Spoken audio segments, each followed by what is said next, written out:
पश्चिम बंगाल और तमिलनाडु में वोटिंग शुरू हो गई है। बंगाल में फर्स्ट फेज की 152 सीटों पर वोट डाले जाएंगे। तमिलनाडु में सभी 234 सीटों पर चुनाव होंगे। वोटिंग सुबह 7 बजे से शाम 6 बजे तक की जाएगी। बंगाल में टीएमसी और बीजेपी के बीच मुख्य मुकाबला है। यहाँ के सभी बूथों पर वेबकास्टिंग होगी। राज्य की बाकी 142 सीटों पर दूसरे फेज में 29 अप्रैल को मतदान होगा।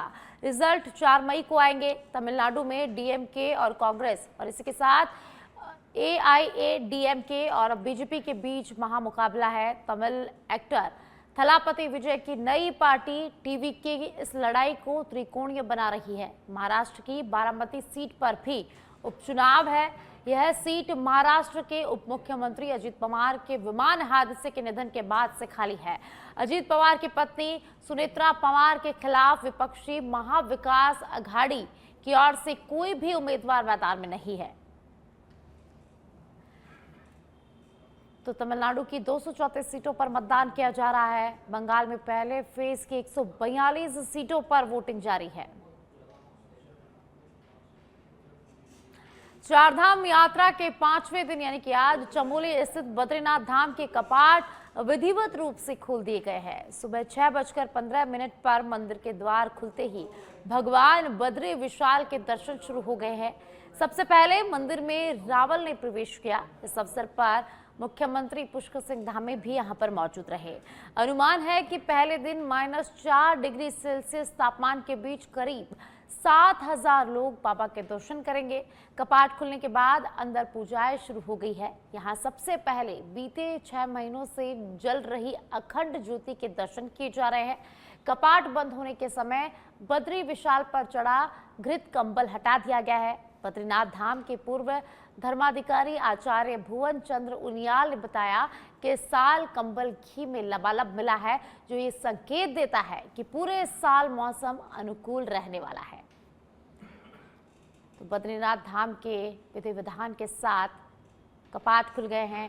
तो -4 डिग्री सेल्सियस तापमान में करीब 7,000 श्रद्धालु आज दर्शन करेंगे। 6 महीने बाद भी घी से घृत कंबल यहां पर लबालब मिला है। तो 149 दिन बाद बद्रीनाथ धाम के कपाट आज सुबह 6:15 पर पूरे विधि विधान के साथ खुल गए हैं।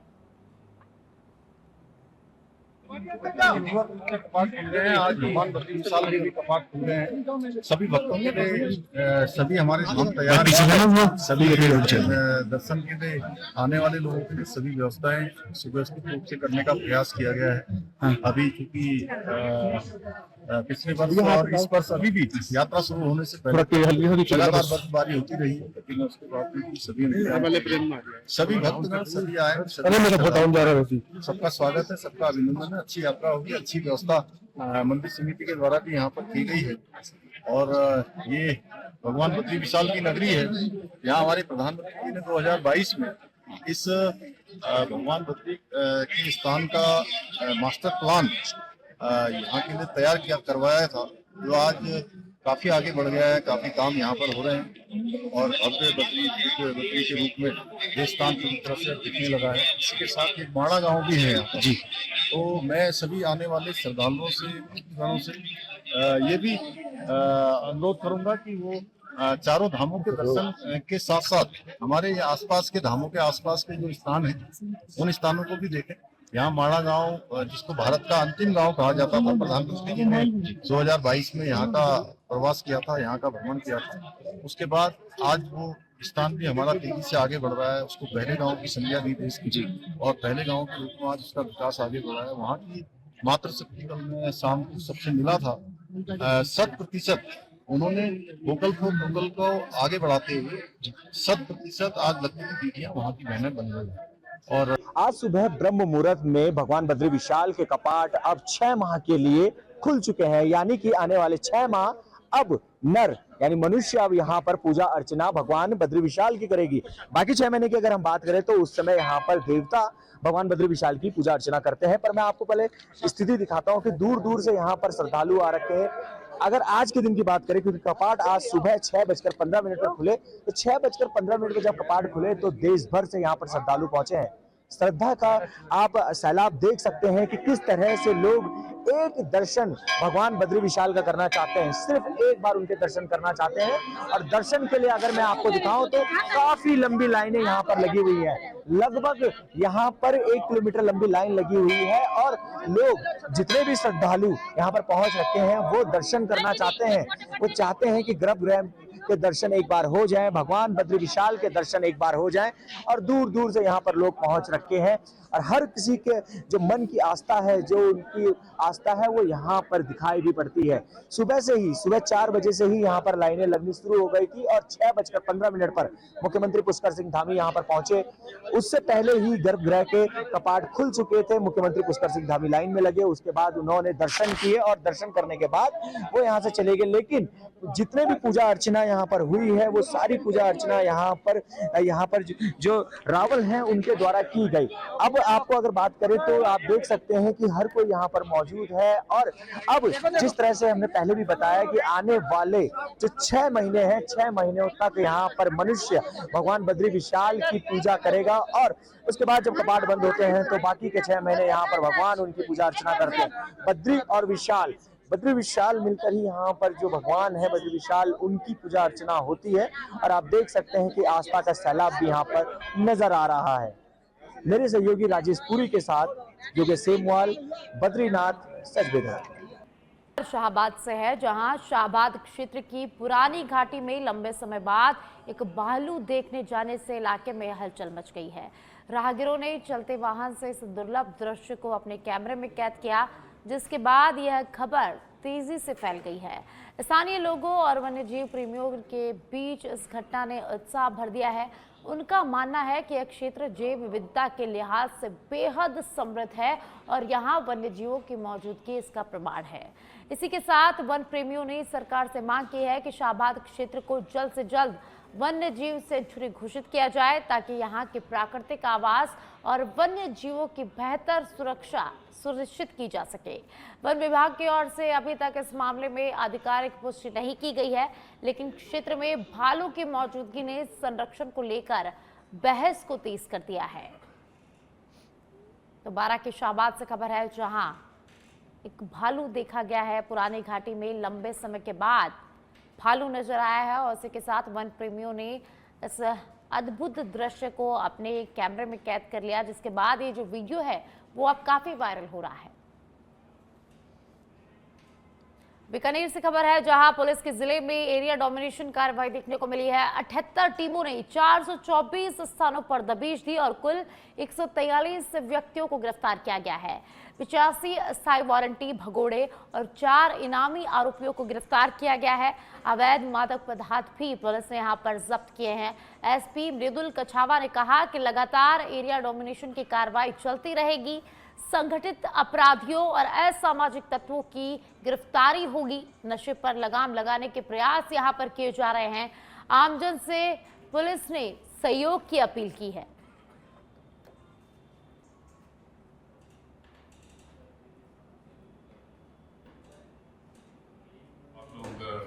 जिला पुलिस हेल्पलाइन इस संपूर्ण एरिया डोमिनेशन की कार्रवाई के अंतर्गत कुल 143 अपराधियों को गिरफ्तार किया गया है, जिसमें कि 85 स्थायी वारंटी हैं और अन्य वांछित अपराधी जो कि वर्तमान में अनुसंधानाधीन प्रकरणों में वांछित है, उनको गिरफ्तार किया गया है। साथ ही साथ विभिन्न इनामी अपराधियों को भी इस एरिया डोमिनेशन एक्सरसाइज में गिरफ्तार किया गया है। बीकानेर पुलिस द्वारा लगातार आगामी समय में भी इसी प्रकार की एरिया डोमिनेशन कार्रवाइयां लगातार जारी रहेंगी। बहुत सारी सूचनाएं आमजन से ऑपरेशन नीलकंठ के अंतर्गत हमें प्राप्त हो रही हैं और उन पर भी लगातार हम लोग कार्रवाई कर रहे हैं। मैं फिर से आमजन से अपील करना चाहूंगा कि ज्यादा से ज्यादा सूचनाएं आप लोग जिला पुलिस हेल्पलाइन पर और मेरे व्यक्तिगत COG नंबर पर आप लोग प्रोवाइड करते रहें। जिला पुलिस बीकानेर को नशा मुक्त बनाने हेतु प्रयासरत है। और अब खबर झुंझुनू के उदयपुर वाटी से है, जहां उदयपुर वाटी के झुंझुनू रोड पर इंद्रपुरा में शराब ठेके के पास भीषण सड़क हादसा हो गया, जहां बाइक सवार पर एक युवक मामराज सैनी की मौत हो गई है मौके पर ही। वहीं बाइक पर पीछे बैठे युवा ब्रज मोहन भी इस हादसे में गंभीर रूप से घायल हो गया, जिसको सीकर रेफर कर दिया गया है। झुंझुनू स्टेट हाईवे पर शराब ठेके के पास झुंझुनू की तरफ से तेज रफ्तार से आ रही कार ने बाइक सवार को भीषण टक्कर मार दी और इस हादसे में बाइक पर सवार एक युवक की मौत हो गई है, वहीं दूसरा गंभीर रूप से घायल हो गया, जहां स्थानीय लोगों की मदद से घायल को निजी वाहन से सरकारी अस्पताल लाया गया, जहां डॉक्टरों ने प्राथमिक उपचार कर उसे सीकर रेफर कर दिया है और अब पुलिस पूरे मामले की जांच में जुट गई है। रोड के ऊपर ठेके के सामने ये उधर से जा रहा था, वो छोड़ने के लिए, फिर उधर से तो गाड़ी आ रही थी, आगे भी चल रही थी, ये बीच में था, तो अगले में ब्रेक लगा दिया, अचानक बीच में आगे एक्सीडेंट हो गया। रेत वाले का मामराज नाम है, पिताजी का बनवारी लाल है, जाति माड़ी है, किरोड़ी नोहरा है, किरोड़ी नोहरा गाँव का है रहने वाला, और ये बर्जमोन को छोड़ने जा रहा था, बर्जमोन मोहन माड़ी है, ये यहाँ का देवघाटी है, इसको छोड़ने जा रहा था। अभी क्या स्थिति इसकी? दूसरा ठीक है, उसके कोई फ्रैक्चर हुआ पैर में, ज़्यादा चोट नहीं है, उसके चोट है, उसको रेफर कर दिया गया। पास की बात बीकानेर से खबर है, जहां बीकानेर में टंकी पर नौटंकी देखने को मिली। रानी बाजार इलाके में पानी की टंकी पर एक युवक चढ़ गया। घरेलू आपसी विवाद यहां वजह बताई जा रही है और काफी देर तक ये जो युवक है वो टंकी पर चढ़कर ड्रामा करता रहा। शोले फिल्म जैसे वीरू जैसी नौटंकी यहाँ पर देखने को मिली है। मौके पर लोगों की भारी भीड़ इकट्ठा हो गई, पुलिस को सूचना दी गई, पुलिस मौके पर पहुंची और काफी टाइम तक समझाइश का दौर चला और काफी मशक्कत के बाद युवक को नीचे उतारा गया और अब पुलिस पूरे मामले की जांच में जुट गई है।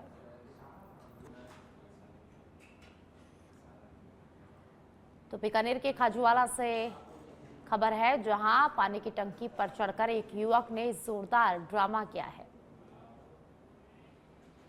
झुंझुनू के नवलगढ़ से खबर है, जहां परसारामपुरा स्थित खेल स्टेडियम को नदी भूमि में अतिक्रमण मानते हुए हटाने की प्रस्तावित कार्रवाई के विरोध में ग्रामीणों का आक्रोश लगातार बढ़ता जा रहा है। इसी के विरोध में बीती रात ग्रामीणों और युवाओं ने मशाल जुलूस निकालकर प्रशासन के खिलाफ जोरदार प्रदर्शन किया है। मशाल जुलूस बाबा मानदास आश्रम से शुरू होकर गांव के मुख्य मार्गों से होकर गुजरा। इस दौरान बड़ी संख्या में ग्रामीणों और युवाओं ने इसमें भाग लिया और स्टेडियम को बचाने के समर्थन में जमकर नारेबाजी की। प्रदर्शनकारियों ने साफ चेतावनी दी है कि किसी भी सूरत में स्टेडियम को तोड़ने नहीं दिया जाएगा। जुलूस को संबोधित करते हुए वक्ताओं ने कहा कि यह स्टेडियम केवल एक ढांचा नहीं बल्कि क्षेत्र के हजारों युवाओं और खिलाड़ियों के भविष्य से जुड़ा हुआ है। उनका कहना है कि कोर्ट द्वारा 27 तारीख को स्टेडियम हटाने के आदेश की जानकारी मिली है, जिसके विरोध में आंदोलन तेज किया जाएगा। कोर्ट से टूटने का आदेश, इसके लिए हमने आज मशाल जुलूस से निकाला है। गांव के सब लोगों ने ये बात प्रशासन तक जाए। 24 तारीख को हम एसडीएम साहब को धरना देंगे, ज्ञापन देने जाएंगे और घेराव करेंगे। अगर प्रशासन नहीं माना तो 27 तारीख को हम स्टेडियम के चारों तरफ मानव श्रृंखला बना के खड़े होंगे। अगर प्रशासन आएगा तो आर पार की लड़ाई लड़ने का काम करेंगे। ये हमारा नहीं है, निजी मामला नहीं है, ये 2 जिलों के लाखों युवा बच्चों के भविष्य का सवाल है। 27 और अब बीकानेर से बड़ी खबर है, जहां बीकानेर में एक शादी में हर्ष फायरिंग का मामला सामने आया। कोटगेट थाना पुलिस ने मामला दर्ज कर लिया है। आरोपी नौशाद पेंटर, सिकंदर मिरासी सहित अन्य पर मामला दर्ज कर लिया गया है। थाना अधिकारी धीरेन्द्र सिंह ने कहा कि घटना 16 अप्रैल रात गैरसरिया मोहल्ले की है, जहां हमीद के लड़के की शादी में हर्ष फायरिंग हुई है। आरोपियों के हथियार तस्कर से संबंधित बात भी यहां पर सामने आई है। एक वीडियो सामने आने पर पुलिस ने मामला दर्ज कर लिया है। कोटगेट थाना पुलिस अब पूरे मामले की जांच में जुट गई है।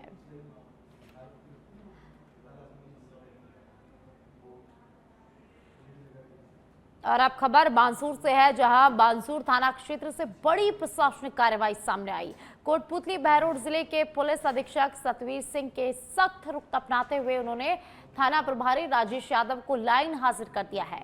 जानकारी के अनुसार हाल ही में एक साइकिल दुकानदार और उसके कर्मचारी के साथ हुई मारपीट के मामले में जांच प्रभावित होने की शिकायत सामने आई थी।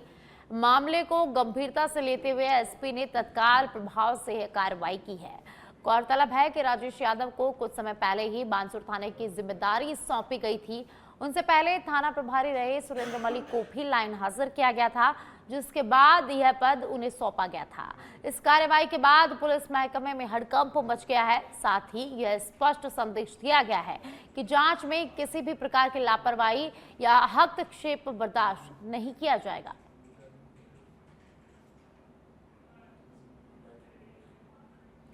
और अब खबर झुंझुनू के पिलानी से है, जहां पिलानी थाना क्षेत्र के लिखवा गांव में चोरों ने एक सूने मकान को निशाना बनाते हुए बड़ी चोरी की वारदात को अंजाम दिया है। चोर मकान से लाखों रुपए के जेवरात और नकदी लेकर फरार हो गए हैं। जानकारी के अनुसार लिखवा गांव निवासी राजवीर सिंह शेखावत अपने परिवार के साथ हरियाणा के भिवानी में एक शादी समारोह में शामिल होने गए हुए थे। पीछे से मकान को सोना पाकर चोरों ने उनके मकान के 5 कमरों के ताले तोड़कर अंदर प्रवेश किया और घर में रखी कीमती जेवरात और नकदी यहां पर चोरी कर ली गई। जब परिवार वापस लौटा तो मकान के ताले टूटे हुए मिले और कमरों के सामान भी यहां पर बिखरे हुए मिले। घटना की सूचना तुरंत गांव के सरपंच सूबेदार बच्चन सिंह और पीपली चौक के पुलिस को दी गई। सूचना मिलने पर पुलिस मौके पर पहुंची और घटनास्थल का मौका मुआयना कर जांच शुरू कर दी गई है। तो वहीं सरपंच सूबेदार बच्चन सिंह ने कहा कि लिखवा गांव में चोरी की यह पहली घटना नहीं है, इससे पहले भी कई वारदातें हो चुकी है। लगातार हो रही चोरियों से ग्रामीणों में भय का माहौल है।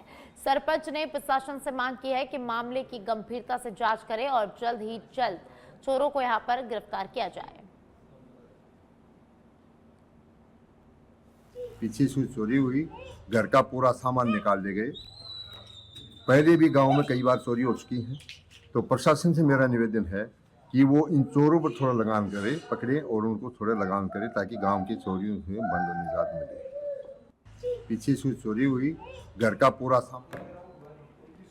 और अब खबर कोटा के सांगोद से है, जहां अज्ञात चोरों ने एक ही रात में 3 मकानों को निशाना बनाया है। सांगोद के राजगढ़ गांव में करीब 15 लाख रुपए की कीमत के गहने चोरी हो गए हैं। एक से अधिक बदमाशों ने वारदात को अंजाम दिया है। कुछ दिन पहले थूनपुर गांव में भी चोरी की घटना हुई थी। पुलिस गश्त और कार्यशैली पर लोग अब सवाल उठाने लगे हैं। चेतन कुमार, हनुमान और चतुर्भुज के मकान को चोरों ने निशाना बनाया है। तो कोटा के सांगोद से खबर है, जहां अज्ञात चोरों ने एक ही रात में 3 मकानों को निशाना बनाया। और अब खबर यूपी के मिर्जापुर से है, जहां मिर्जापुर में बुधवार रात सड़क हादसे में 11 लोगों की मौत हो गई है। मध्य प्रदेश से गिट्टी लाद कर आ रहे ट्रेलर ब्रेक फेल होने से बेकाबू हो गया। ट्रेलर ने पहले स्विफ्ट कार को टक्कर मारी और फिर एक ट्रक से जा टकराया। कार ट्रेलर और ट्रक के बीच फंस गई। इस दौरान पीछे से आ रही बोलेरो ट्रेलर में जा घुसी। बोलेरो में तेज धमाके के साथ आग लग गई। ड्राइवर समेत 9 लोग यहां पर जिंदा जल गए। सभी मृतक आपस में रिश्तेदार थे। इनके अलावा स्विफ्ट कार का ड्राइवर और ट्रक के क्लीनर की भी मौके पर मौत हो गई। हादसा ड्रमडंगगंज थाना क्षेत्र में हुआ है। और अब बुलेटिन में मौसम की बात करेंगे। राजस्थान में पारा 44 डिग्री के करीब पहुंच गया है। बुधवार को राजधानी जयपुर सहित कई जिलों में दिन भर चली गर्म हवा और तेज धूप के कारण दिन के तापमान में 2 डिग्री तक बढ़ोतरी हुई है। श्रीगंगानगर जिले में दिन भर आंधी भी चली। जयपुर में 8वीं कक्षा तक के स्कूल इस समय में बदलाव किया गया है, जिसे 27 अप्रैल से लागू किया जाएगा। मौसम विज्ञान केंद्र जयपुर ने 24 अप्रैल से राजस्थान में हीटवेव चलने का अलर्ट भी जारी किया है। ईरान ने कहा है कि मौजूदा हालात में हॉर्मुज स्ट्रेट को दोबारा नहीं खोला जाएगा। ईरानी संसद के स्पीकर मोहम्मद बाकेर गालिबाफ ने कहा कि सीजफायर के उल्लंघन के बीच यह संभव नहीं है। गालिबाफ ने आरोप लगाया कि अमेरिकी नाकेबंदी ईरानी बंदरगाहों को निशाना बना रही है और यह वैश्विक अर्थव्यवस्था को बंधक बनाने जैसा है।